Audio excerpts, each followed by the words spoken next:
जी हाँ छात्रों, आपके डिमांड पर कक्षा आपका 7वीं, विषय आपका हिंदी प्रथम भाषा का पूरा 16 दिसंबर का क्वेश्चन पेपर विथ आपका सॉल्यूशन इस वीडियो पर देने वाला हूँ। एक एक क्वेश्चन आपको घोलकर पी जाना है, तभी आप क्या करेंगे, पूरे 60 में से 60 नंबर लेके आएंगे। देखिए, सेट ए का आपका पेपर है, अर्धवार्षिक मूल्यांकन 2024-25, 16 दिसंबर को आने वाला पूरा क्वेश्चन पेपर। देखिए, समय आपको जो मिलेगा 2.5 घंटा मिलेगा। यहाँ पर आपके कुछ निर्देश दिए गए हैं, सभी प्रश्न करना अनिवार्य है, तो बिल्कुल डाउट मत करना, एक एक क्वेश्चन रट लो। देखिए, आपका जो एमपी बोर्ड के द्वारा पेपर बनाया गया है, लगभग आपके 3 से 4 सेट बनाए जाते हैं, ठीक है। अब उसमें से पहला पेपर आपका कौन सा आएगा, ये देखिए हम नहीं जानते, इसलिए आपको जो है जो भी पेपर दिया जा रहा है फटाफट याद कर लो। कौन सा सेट आएगा, जैसे पुष्टि होगी आपको बता दिया जाएगा। देखिए, सबसे पहले इसमें आपको दिया गया है बहुविकल्पी क्वेश्चन, 1 से लेकर आपके 5 तक क्वेश्चन। पहला जो आपको क्वेश्चन पूछा गया है ना, कल सविता समारोह में गई थी, ये आपका 5 नंबर क्वेश्चन दिया गया है। देखिए, अभिवंदन करने गई थी या फिर अभिवादन करने, अभिनंदन करने या फिर आपका अभिचंदन। तो आप देखिए आंसर सिंपल सा आपका यहाँ पे हो जाएगा, क्या हो जाएगा, देखिए आपका अभिवादन हो जाएगा, ठीक है। इसके बाद देखिए सेकंड क्वेश्चन, लिखाई, ललचाई, पढ़ाई, इन शब्दों में कौन सा प्रत्यय है, क्या खाई है, आई है, आई या फिर आपका ई है। देखिए, इसका भी आपका सिंपल है, लिखाई में देखिए आपका आई प्रत्यय है, ललचाई में आपका देखिए लालच धन आपका आई, तो आपका आई हो जाएगा, पढ़ और आई तो आपका पढ़ाई बन जाएगा। इस प्रकार देखिए आपको इसमें बी नंबर आपको आई करना है। क्वेश्चन देखो आपका तीसरा क्या दिया गया है, आज रविवार का दिन है, वाक्य में रेखांकित शब्द का समानार्थी कौन सा होगा, ठीक है। अब देखिए, दिनकर है, ए नंबर में दिया है, बी नंबर में दिवाकर दिया है, तीसरे में आपका दिवस दिया है, चौथे में आपका भास्कर दिया है। तो आप आंसर देख लीजिए क्या हो जाएगा, सी नंबर हो जाएगा आपका दिवस होगा, ठीक है। आप आंसर लिख लेना। देखिए, दिन और दिवस आपके देखिए वासरह, ये आपके सभी आपके समानार्थी हैं यानी पर्यायवाची। चौथा क्वेश्चन देखो, समझ का विलोम शब्द कौन सा होगा, ना समझ, बुद्धिमान, होशियार या फिर आपका समझा। तो देखिए, समझ का आपका हो जाता है आपका ना समझ होता है। देखिए, और देखिए अगर कोई मूर्ख होता है तो उसका आपका यहाँ पे विलोम अगर कोई पूछता है तो आपका बुद्धिमान होता है ना। तो आपको ऐसे करना है। पांचवा देखो, रहे भावना ऐसे मेरी, सत्य डैश डैश व्यवहार करूं। देखिए, आपको यहाँ पे आपका स्थान दिया गया है, तो इसमें आपको बताना है क्या हो जाएगा। तो आप जानते हैं, आपने पढ़ा होगा मेरी भावना पाठ, तो आप उसमें लिखा है रहे भावना ऐसी मेरी, सत्य सरल व्यवहार करूं। ना तो आपका गरल होगा, ना तो आपका सघन है, ना तो मगन है। आंसर आपको यहाँ पे देखिए सरल करना है, ठीक है। चलिए अगला देखते हैं, आपके रिक्त स्थान वाले क्वेश्चन आते हैं। देखिए, इसमें आपको जो है ना 1 अंक मिलेगा। देखिए, प्राणायाम, व्यायाम, वात्सल्य, निंदक, खुशी खुशी, नेत्र, ये आपके दिए गए हैं। छठा नंबर देखो क्या लिखा है, मोसो कहत मोल क्यों लीन हो, पंक्ति में आपका कौन सा रस है। देखिए, सिंपल सा है, आपको इसमें ढूंढकर बताना है, तो वात्सल्य रस आपका हो जाएगा, ठीक है। आप जानते हैं रसों की संख्या आपका 10 मान जाती है, और उसी में एक आपका वात्सल्य रस भी होता है ना। जैसे आप छोटे बच्चों से माँ प्रेम कर रही है, वहाँ आपका वात्सल्य रस होता है, ठीक है। चलो, अगर आप देखो यहाँ पे पहली बार विजिट कर रहे हैं, टेंशन मत लो, टॉप करोगे इसकी गारंटी हमारी है। बस आपको देखिए पूरे 60 में से 60 नंबर मिलेंगे, डाउट मत करना, है ना। आपको करना क्या है, बस आपको ध्यान से पढ़ना है। देखिए, 7वां क्वेश्चन, अष्टांग योग का चौथा अंग कौन सा है, पूछा गया है अंग, तो आपका देखिए इसमें हो जाएगा आपका प्राणायाम हो जाएगा, ठीक है। 8वां देखिए, निंदा करने वाले व्यक्ति को डैश डैश कहते हैं, तो आपका निंदक कहते हैं। इसके बाद देखो 9वां नंबर क्वेश्चन क्या दिया गया है, यहाँ पे बच्चे डैश डैश काली का जुलूस देखने गए, जानते हैं क्या, खुशी खुश जाएंगे, तो आपको खुशी जो है यहाँ पे भर देना है, ठीक है। कोई दिक्कत नहीं, आगे बढ़ते हैं।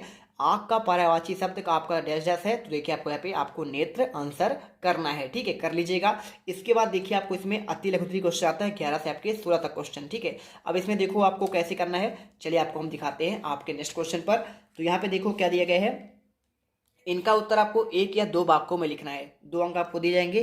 शाम के समय गंगा नदी कैसी दिखाई देती है, चलिए आपको इसका आंसर बताते हैं। देखो, तो आपको उत्तर कैसे लिखना है, लिखना है शाम के समय गंगा नदी शांत और अद्भुत दिखाई देती है। गंगा का सौंदर्य एक निराला है, एकदम निराला है। शाम के समय गंगा के किनारे यहाँ पर देखिए क्या लिखा है, आरती होती है, और आरती करते समय यहाँ पे देखिए गंगा नदी की प्रतिनिधित्व होता है और अद्भुत दृश्य आपका प्रस्तुत होता है। तो बस आपको यहाँ पे ऐसे लिखना है, आप चाहो तो मात्र इतना लिख सकते हैं कि गंगा नदी शांत, अद्भुत और आपका एकदम सौंदर्य निराला है, इतना कर दीजिए, कोई दिक्कत नहीं है। बार देखिए, दीन दुखी जीवों के प्रति हमारा व्यवहार कैसा होना चाहिए।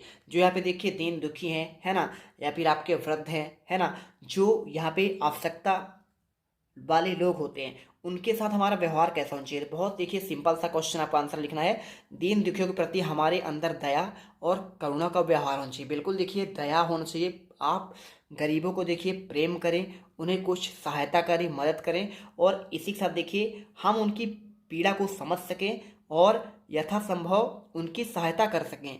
जब तक हमारे अंदर किसी के प्रति दया और करुणा नहीं जागेगी, हम उसकी सहायता करने के लिए प्रेरित नहीं हो पाएंगे, है ना। अब इसके बाद देखिए 13वां, दादी की घड़ी कहानी के अनुसार असली अलार्म कहाँ होता है। तो देखिए दादी घड़ी नाम आपने पाठ पढ़ा होगा, तो देखिए आपको लिखना है दादी घड़ी कहानी के अनुसार असली अलार्म हमारे शरीर और मन में होता है। हमारे शरीर और मन की आवश्यकता पढ़ने पर हमें सही समय पर जगा देती है। दादी कहना था कि असली अलार्म हमारे दिल में होता है। ठीक है, आप उत्तर करिए। इसके बाद देखिए दिए गए शब्दों के तुकांत, देखिए चंदन का आपका तुकांत सेम आपका लास्ट में ना दिया है, इसमें ना चंदन का आपका नंदन, चमक का आपका हो जाएगा दमक, रीता का हो जाएगा गीता, और बरस का हो जाएगा तरस। ठीक है, आपको यहाँ पे आंसर करना है। इसके बाद देखो गढ़वाल मध्य प्रदेश के किस क्षेत्र का लोक नृत्य है। बहुत सिंपल है, देखिए आपको आंसर ऐसे नहीं मिलेगा। देखिए गढ़गौड़ आपका जो है ना मध्य प्रदेश के निमाड़ क्षेत्र का लोक नृत्य है, और यह नृत्य गढ़गौड़ त्योहार के 9 दिनों के दौरान किया जाता है। ठीक है, बस आपको आंसर जो है यहाँ पे इस प्रकार आप लिख सकते हैं। देखिए पूरा आपको आंसर दिया गया है, और आपको कहाँ कहाँ मनाया जाता है इसके बारे में आपको जानकारी दी गई है।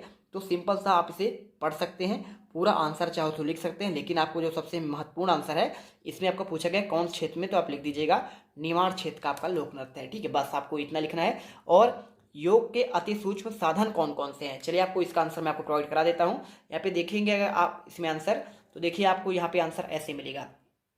योग के आपके अति सूक्ष्म साधन, आसन पहला हो जाएगा, प्राणायाम हो जाएगा, मुद्रा हो जाएगा, ध्यान, मनन, समाधि, ज्ञान, भक्ति, और आपका योग साधना। ठीक है, चलिए अगर आप हमारे चैनल पर पहली बार विजिट कर रहे हैं तो सबसे पहले आपको दिल से हमारे चैनल को, आपके अपने चैनल जीत मिडिल क्लास को सब्सक्राइब करना है, वो भी दिल से करना है, क्योंकि आपके लिए देखिए हमने पिछले साल भी आपका लिए मेहनत किया है, चाहे आपका अर्धवार्षिक हो वार्षिक हो, बिल्कुल पूरी तरह से मेहनत किया गया है।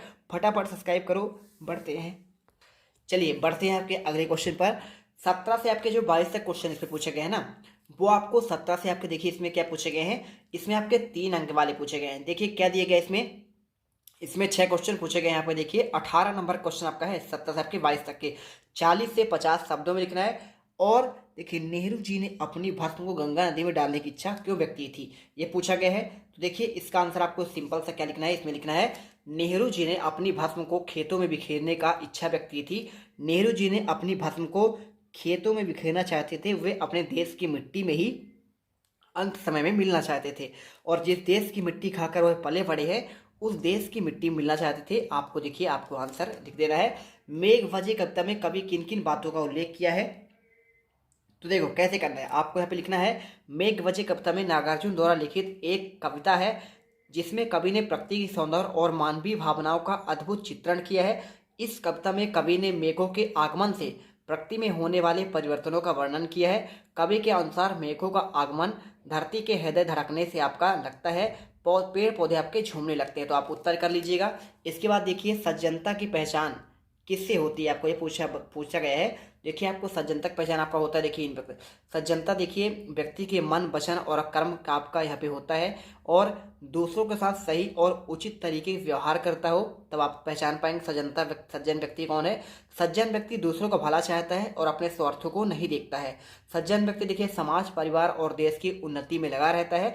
सज्जन व्यक्ति आचरण का निर्मल होता है और उसका भाषा सरल होता है। ठीक है, तो चलिए प्यारे गुल्लू अब बढ़ते हैं आपके नेक्स्ट क्वेश्चन पर। मैत्री भाव जगत में मेरा सब जीवों के प्रति नित्य रहे, इसका आपका भावार्थ पूछा गया है। तो देखिए आपको इसका भावार्थ आपको देखिए मतलब आपका विनम्र व्यवहार आपका होना चाहिए। तो देखिए आपको यहाँ पे वह सभी के प्रति आपका विनम्रता का भाव रखता हो, यहाँ पे आपको आंसर यहाँ पे लिखना है। ठीक है, तो आपको देखिए आंसर आपको यहाँ पे ये हो जाएगा, यहाँ से लेकर आप जो है आंसर यहाँ तक पूरा आप कर सकते हैं। ठीक है, चलिए इसके बाद देखिए आपका क्वेश्चन, पढ़ते समय दीपू को कौन कौन परेशान करता है और क्यों। तो देखिए आपको सिंपल सी बात है, यहाँ पे मालती जोशी ने जो आपका पाठ लिखा था दादी घड़ी, तो दीपू को पढ़ते समय उसके आसपास के शोर करने वाले देखिए आपका लोग परेशान करते हैं। दीपू घर का सबसे छोटा बच्चा है और इसलिए अक्सर मुसीबतों का सामना करना पड़ता है। जब दीपू पढ़ाई करता है तो उसके आसपास सब शोर करते हैं। ठीक है, और दीपू के पास देखिए दादी की आपका अलार्म वाली घड़ी भी है, इसलिए उसे पढ़ते समय शांत रहने को कहा जाता है। अब इसके बाद देखिए क्वेश्चन आपका यहाँ पे 22वां, आप अपनी कक्षा के मॉनिटर होते तो क्या क्या करते। तो देखिए आपको आंसर जो है उपस्थिति दर्ज करना आपका पहला पॉइंट क्या होता है भाई, आप उपस्थिति दर्ज करवाते। साथ में अनुपस्थित रहने वाले छात्रों की सूचना आप जो है शिक्षक को देते। इसी के साथ देखिए प्रत्येक पाठ के चाक बोर्ड को यहाँ पर मिटाना कक्षा व्यवस्था अनुशासन बनाए रखने में शिक्षक की सहायता करते। और साथ में देखिए आपको यहाँ पे जो है क्या पूछा गया इसमें, देखिए यहाँ पे स्कूल की सभाओं और कार्यक्रमों में कक्षा का प्रतिनिधित्व करना और शिक्षक का आपका फीडबैक आप प्रदान करते। आप यहाँ पे आंसर कर लीजिए। इसके बाद देखिए आपको क्वेश्चन 23वां दिए गए हैं, किसी एक महापुरुष के बारे में आपको देखिए 100 वाक्य लिखना है। क्या लिखा है, देखिए जवाहरलाल नेहरू, महात्मा गांधी, सुभाष चंद्र बोस के बारे में। देखिए तो आप इसमें जो है ना कैसे आप लिखेंगे, आप इसमें 100 वाक्य मतलब आप 10 वाक्यों में लिख सकते हैं। बिल्कुल देखिए महात्मा गांधी के बारे में आपको हम बता दे रहे हैं। महात्मा गांधी जी का वास्तविक नाम मोहनदास करमचंद गांधी है। 2 अक्टूबर 1869 को गांधी जी का जन्म गुजरात के पोरबंदर नामक जिले में हुआ था। इस दिन को विश्व अहिंसा दिवस और गांधी जयंती के रूप में हम जानते हैं। इनके पिताजी करमचंद गांधी एक दीवान थे। इनकी माताजी पुतलीबाई का आपके धर्म के प्रति काफ़ी झुकाव था। इनका विवाह केवल 13 वर्ष की आयु में कस्तूरबा गांधी से कर दिया गया था और इन्होंने अपनी कानून की पढ़ाई लंदन से पूरा किया। गांधी जी ने जीवन के 3 सिद्धांत बताए, सत्य, अहिंसा और आपका ब्रह्मचर्य हो गया। इन्हें हमारे भारत के राष्ट्रपिता के नाम से भी जाना जाता है। ये एक महान राजनीतिक और आपके समाज सुधारक थे। आपको जो है इन 10 वाक्य में आंसर करना है। मेरी भावना कविता का मुख्य आपका भाव जो है अपने यहाँ पे क्या लिखना है, इसमें आपको लिखना पड़ेगा। ठीक है, तो कैसे लिखेंगे देखिए आपको हम इसका भी आंसर आपको प्रोवाइड करा दे रहे हैं, बिल्कुल आप टेंशन मत लीजिएगा। देखिए तो आपको उत्तर में क्या लिखना है, जब मैं सदाचारी लोगों को देखता हूं तो मेरे हृदय में उनके प्रति प्रेम की भावना उत्पन्न होती है। मैं तन मन धन और कर्म से ऐसे लोगों की सेवा करने जहां तक हो सके मन की शांति प्राप्त कर सकता हूं। मैंने दूसरों के ऊपर जो उपकार किया है मैं कभी नहीं भूल सकता और मुझे किसी प्रकार की कोई शत्रुता नहीं रखनी चाहिए। आपको देखिए उत्तर इसमें लिखना है। दीपू की घड़ी कहानी के पात्रों के बारे में अपने शब्दों में लिखना है। तो चलिए आपको जो है इसका भी आंसर आपको मैं प्रोवाइड करा देता हूँ। देखिए एक एक क्वेश्चन का आपको जो आंसर है ना अच्छे से याद करना है, बिल्कुल आपको छोड़ना नहीं है। ठीक है, तो एक एक क्वेश्चन आप इसे अच्छे से पढ़ लीजिएगा। देखिए आपको आंसर लिखना है, दीपू के जीत करने पर मम्मी को दया आ गई है और उन्होंने दीदी और भैया से घड़ी को दीपू के पास रखने के लिए कहा।